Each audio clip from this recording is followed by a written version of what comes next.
تھوڑا تھوڑا صلوات نبی تلاوت فرمائیں.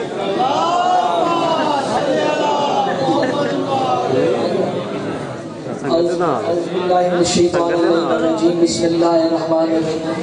الحمد للہ الذی جعل الشمس ضیاء والقمر نورا وقدرہ منازل لتعلموا عدد السنین والحساب. ثم الصلاة والسلام علی اشرف الانبیاء والمرسلین خاتم النبیین سیدنا و مولانا ابی القاسم محمد صلوات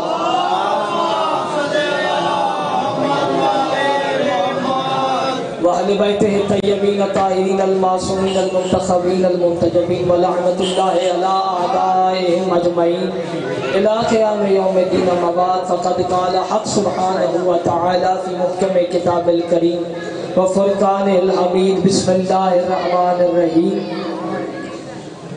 إني سميتها مريم وإني أعيذها بك وذريتها من الشيطان الرجيم. صلوات تلاوت فرمائیے.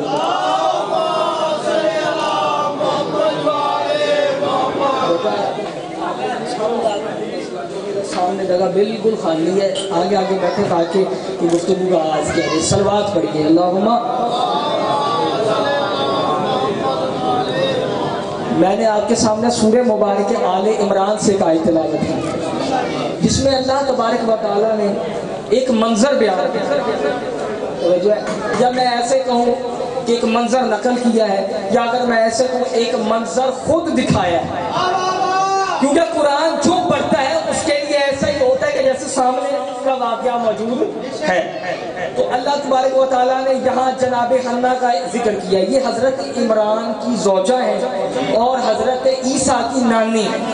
توجہ ہے, ان کا ذکر کیا. توجہ میرے ساتھ رکھنی ہے. میں نے بہت آپ کو جناب حنا کا ذکر کیا ہے کہ جناب حنا نے اللہ سے دعا کی کہ اللہ تو مجھے بیٹا دے, اللہ مجھے بیٹا دے. لیکن اللہ تبارک و تعالیٰ کی ذات نے بیٹی دے دی. اب بیوی نے اللہ کی طرف دیکھا, آسمان کی طرف. انی سمیتھا مریم, اللہ تو نے بیٹے کی میں نے دعا مانگی تھی, دے تو نے بیٹی دی ہے. وانی سمیتھا مریم, میں نے اس کا نام مریم رکھا ہے. میں تو بہت بڑی بات, اس میں مریم جو ہے, توجہ بیٹا, اس میں مریم لوگ رکھتے ہیں, رکھنا بھی چاہیے. اس میں مریم آیا کہاں سے؟ اللہ کی طرف سے نہیں آیا. جناب حنا نے رکھا اس میں مریم. جس بیوی کی میں مجلس پڑھ رہا ہوں نا, یہ وہ بیوی ہے جس کا نام خود اللہ نے رکھا ہے. اللہ اکبر, اللہ نعرہ حیدری. تمام لوگ ہاتھ بلند کر کے حیدری. جس بیوی کا میں ذکر کر رہا ہوں اس کا نام خود اللہ نے رکھا ہے. اور رسول اللہ کی حدیث ہے, وہ ذات کہہ رہی ہے جو خود سے کلام نہیں کرتا, جو وما ینطق عن الہوا کا مصداق ہے, جو بولتا ہے ان ہوا الا وحی یوحی, سورہ مبارک نجم, جو بولتا ہے وہ وحی ہوتی ہے. اس رسول اللہ صلی اللہ علیہ وسلم, میری بیٹی فاطمہ کا نام اللہ نے اپنے اسم فاطر السماوات والارض پہ رکھا. اب جناب بات یہ ہے, جناب سیدہ کا اسم اللہ نے خود رکھا ہے. اور جناب مریم کا نام ان کی والدہ نے رکھا ہے. وہ بیوی اس بیوی کی کیسے برابری کر سکتی جس کا نام خود اللہ رکھ رہا ہو؟ اب فاطر السماوات والارض کا کیا معنی ہے؟ فاطر السماوات والارض کا معنی ہے آسمان و زمین کو بنانے والا. اب جناب یہ میں نہیں کہہ رہا, توجہ میرے ساتھ رکھیں, یہ میں نہیں کہہ رہا. اور ان کا یہ اسم جناب مریم کا جو نام مریم رکھا گیا, یہ آپ کی ولادت کے بعد رکھا گیا. ایسے ہی ہے نا, میرے ساتھ آپ نے بولنا ہے. یقین مانے آپ سمجھدار, پڑھے لکھا, مجمع موجودہ, بولے میرے ساتھ. یعنی جناب مریم کا نام جو رکھا گیا ہے وہ ان کی ولادت کے بعد رکھا گیا ہے, ان کی ولادت سے پہلے نہیں رکھا گیا. جناب سیدہ کا اسم ان کے ظاہری ظہور سے پہلے رکھا گیا. غور ہی نہیں کیا, میں نے ایک بات کر دی ہے. رکھا تھا گیا اللہ نے جب ان کے انوار دکھائے نا حضرت آدم کو کہا, سورہ مبارک بقرہ میں موجود ہے, قال یا آدم انبئهم باسمائهم فلما انبأهم باسمائهم قال الم اقل لكم. یہی اسماء اللہ نے سکھائے تھے. کہا تھا انا المحمود و ھذا المحمد، میں محمود ہوں اور یہ محمد ہے. انا الاعلی، میں اعلی ہوں، وھذا العلی، اور یہ علی ہے. انا الفاطر السماوات والارض، میں فاطر السماوات والارض ہوں اور یہ ہے فاطمہ. انا المحسن وھذا الحسن، میں محسن ہوں اور یہ حسن ہے. انت القدیم الاحسان، میں قدیم احسان والا ہوں اور یہ حسین ہے. آپ نے غور ہی نہیں کیا، یہ جتنے اسماء ہیں یہ ان کا باطنی اسماء ہے، کیونکہ اللہ کی ذات انہی کے سے تو ظاہر ہوئی ہے. فاطر السماوات والارض، اس پہ بات کر لیں. توجہ ہے، فاطر السماوات والارض، اس پہ ہم جب بات کریں گے تو پھر میں بات آپ کے سامنے ایک بہت بڑی کرنے لگوں. آسمان و زمین کو بنانے والا، پیدا کرنے والا. آپ لوگ جتنے مرضی ہیں بحث کریں مجھ سے، کسی بھی عالم سے کر لیں کہ بنانے والا اس قسم کا جو مظہر ہے وہ جناب سیدہ کی ذات ہے. چلو آپ جناب سیدہ کو خالق نہیں مانتے، نہ مانے، لیکن یہ بات آپ کو ماننی پڑے گی، ساری کائنات کی زمین جناب سیدہ کا حق میں ہے. یہ تو ماننی پڑے گی، اس سے تو آپ بھاگ نہیں سکتے. مولوی صاحب آپ اس بات سے بھاگ سکتے ہی نہیں، آپ پھنس چکے ہیں. آپ ماننا پڑے گا مولوی کو. چلو پھر میری ایک بات کا جواب دو. ابھی ماشاءاللہ جمادی ثانی ہے، اگلا رجب آ جانا، شعبان، رمضان، یہ 3 مہینے نا اکثر لوگ روزے رکھتے ہیں. رجب کے بھی روزے، شعبان کے بھی روزے، رمضان کے تو واجب روزے ہیں.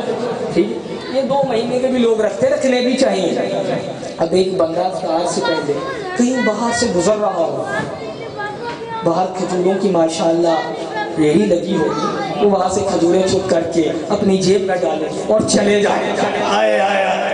اب گھر جائے، دعا پڑھے، بسم اللہ پڑھے اور افطار کرے، روزہ ہوگا؟ نہیں ہوگا، کیونکہ چوری کی کھجوریں استعمال کی تھی. اب کھجوریں تھی چوری کی، توجہ ہے، میں بات کہنے لگا ہوں. کھجوریں تھی چوری کی، آپ نے وہاں سے اٹھا لی اور آپ نے گھر جا کے افطار کر لی. روزہ نہیں ہوگا. اپنے پسند کے مولوی سے پوچھنا، روزہ نہیں ہوگا.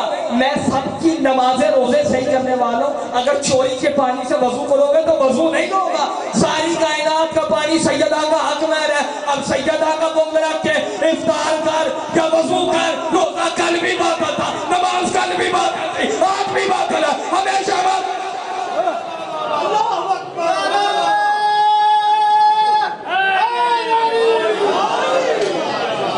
حضرت آدم علیہ السلام کو جب تعارف کروایا گیا تھا، حضرت آدم اللہ کے برگزیدہ نبی، اللہ نے خود اپنے ہاتھوں سے خلق کیا. اب یہ ہاتھ کون سے، یہ خود تلاش کرنے چاہیے.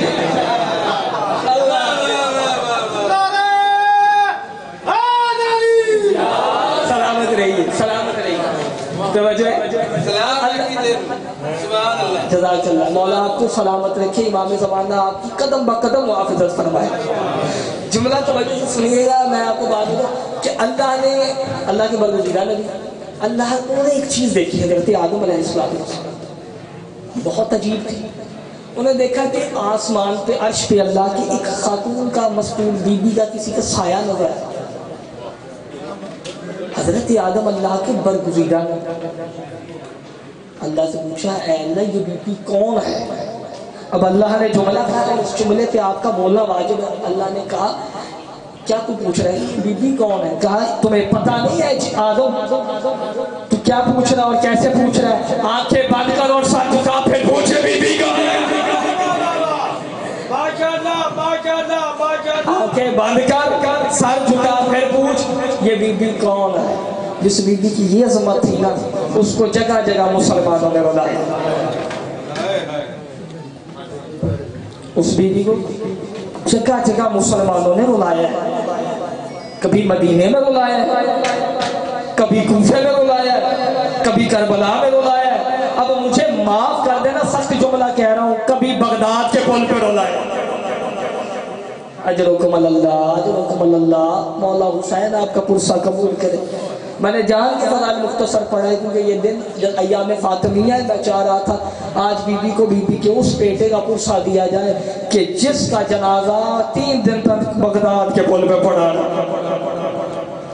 اور وہ مظلوم امام کی میں شہادت کے جملے پڑھنا چاہ رہا ہوں۔ کتابوں میں لکھا یہ امام نماز پڑھ رہے تھے مسجد نبوی میں، جب ہارون کے سپاہیوں نے تیرے امام کو زنجیریں پہنائی، نماز کی حالت، انہوں نے حیا بھی نہ کیا، زنجیریں پہنا دی گئی تیرے امام موسیٰ کاظم علیہ السلام۔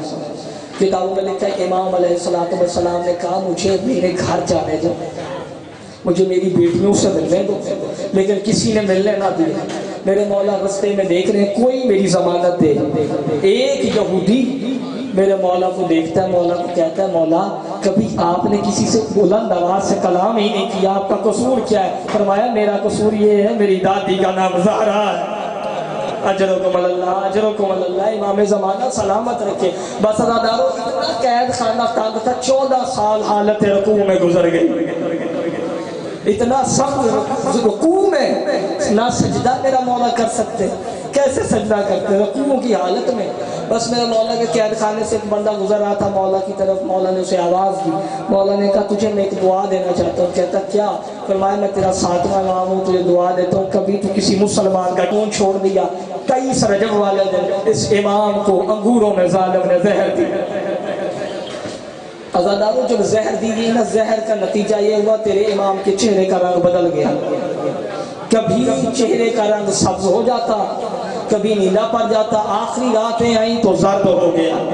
میرے مولا 25 رجب والا دن تھا، ہارون نے اپنے سپاہی سندی بن شاہد کو بھیجا، کہتا جا کے لکھوا کے لا کہ میرا قاتل موسیٰ کاظم یہ لکھ دے کہ میرا قاتل ہارون الرشید نہیں۔ امام موسیٰ کاظم کے پاس آئے، لکھ کے دے ہارون الرشید قاتل۔ اب ہم گھر جا رہے ہیں، کہا میں تجھے اس وقت مزدوری دوں گا، اب ہم گھر جا رہے ہیں، کہا میں تجھے اس وقت مزدوری دوں گا، تمہیں مزدوری بھی دگنی ملے گی، کام چھوٹا سا کام کیا کیا، ایک جنازہ پڑا ہے بغداد کی قید خانے میں، اسے نکالنا ہے۔ اس نے کہا فوراً اس کے منہ سے نکلا کام بہت زیادہ ہے، جنازے کو غسل دینا پڑے گا، کفن دینا پڑے گا، تدفین کرنی پڑے گی۔ لوگ ہنس کے کہتا ہے نہ اس جنازے کا غسل ہے، نہ کفن ہے، نہ تدفین ہے۔ کہا وجہ کیا کہ اسے بادشاہ کا کوئی دشمنی ہے۔ عزاداروں اس نے کہا ٹھیک ہے ہم چلتے ہیں، کرنا کیا؟ اس نے کہا جنازہ اٹھاؤ۔ بس 4 مزدوروں نے امام موسیٰ کاظم کا جنازہ اٹھایا، کہا جہاں میں کہوں روک دو وہاں روک دینا۔ بس 7ویں امام کا جنازہ لے کے بغداد کے ایک بازار میں لا کے رکھا، لوگوں نے پتھر مارنا شروع کیے، تب تک مارتے رہے جب تک تھکے نہیں۔ جس کے پاس خاک تھی اس نے خاک پھینکی، جس کے پاس آگ تھی اس نے آگ پھینکی۔ غریب نے رو کے ایک کالے برقے والی بی بی کہتی رہی نہ مارو میرا بیٹا غریب، نہ مارو میرا بیٹا قیدی۔ عزاداروں انہوں نے بغداد کے پل پہ جنازہ رکھا نہیں، پھینک دیا۔ بس عزاداروں یہ چل پڑے، آخری جملے چل پڑے۔ عورت کہتی ہے صدیقہ میں گھر جا کے سوئی، مجھے لگا کہ پتہ نہیں بات کیا اس جنازے کا حال ہوا ہوگا، کوئی پرندہ نقصان نہ پہنچا دے۔ کہتا میں گئی، میں نے منظر عجیب دیکھا، ایک گھر سے رونے کی آواز تھی، وہ محمود لوہار کا گھر تھا۔ میں نے محمود لوہار کو دیکھا، ایک کالے برقے والی بی بی تھی جو کہہ رہی تھی میرے بیٹے کا زنجیر اتار دے۔ بس یہ بی بی کے پیچھے پیچھے چل پڑا، جب بغداد کے پل پہ دیکھا منظر عجیب تھا، ایک شہر میرے موسیٰ کاظم مولا کے جنازے کا طواف کر رہا تھا۔ بس آخری جملے اس نے بی بی نے کہا میرے بیٹے کا زنجیر اتار۔ محمود لوہار کہتا میں نے زنجیر اتارنے کا ارادہ کیا، مولا کے جسم کا گوشت زمین پہ آیا، میں نے دونوں ہاتھ باندھ کے کہا بی بی معاف کرنا، اگر میں آپ کے بیٹے کے سارے زنجیر کھول دوں، آپ کے بیٹے کا لاشا تقسیم۔ لعنت اللہ